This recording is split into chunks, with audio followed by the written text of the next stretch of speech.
If you have faithfully watched the morning news here on CBS 46, you may remember a time when we were called Better Mornings Atlanta.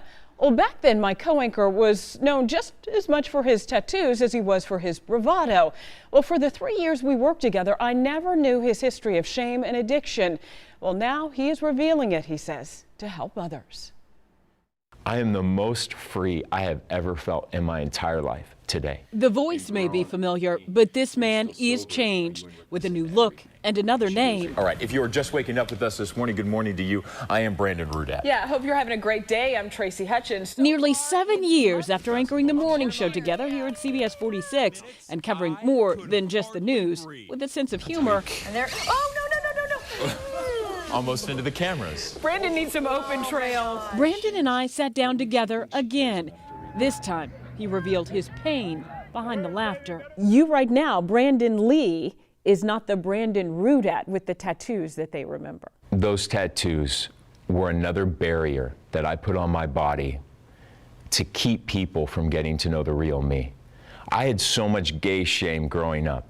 I had so many insecurities that the reason why I covered my body in ink was to portray this image of toughness, this image of manliness, this image of I don't want you to know that I'm gay, so I'm going to make myself look like a character from Prison Break. The roots and results of that shame are spelled out in Brandon's book, Mascara Boy.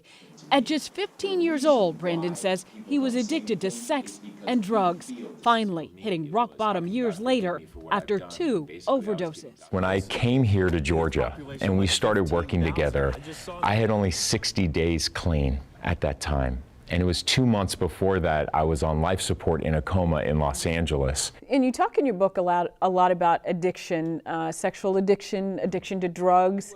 Did you have those urges here in Georgia while you were here at the station? I never drank in Georgia. I never used a drug in Georgia.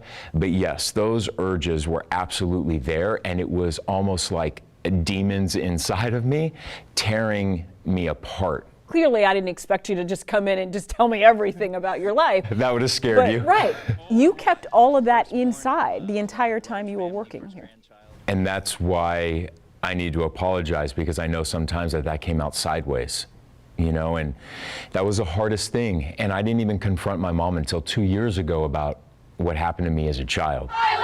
Brandon says it was the Me Too movement that motivated him to speak out about the sexual abuse by his piano teacher when he was just 10 years old. It has to make you wonder, why are you still here after going through all of that? I hated God for the stuff that happened to me as a child. Today, I'm a man of faith. And I know that eventually when I die and I meet my higher power, she's going to look at me and she's going to say one of two things. I didn't save you so that you can have an amazing job, an amazing paycheck, and have notoriety and fame. I saved you so that you could save other people. Yeah, Brandon tells me he does want to get back into news at some point. He's not sure where or when, but really right now he's kind of out traveling the country on kind of the mental health circuit, really talking to others about addiction, really sharing the message that you're not alone, not to be ashamed about it, and certainly to reach out and get some help as soon as you can. And you know, I think for so many people in a work environment especially, you never know what someone you work with is going through. So be open, you know, be open, have your heart open, your eyes open, and your ears open to hear their cries for help too, that they may not be sharing. Right. I think we just have to be able to talk to one another. I think that's just if they so are crucial. ready to talk about it. Absolutely. That's the key.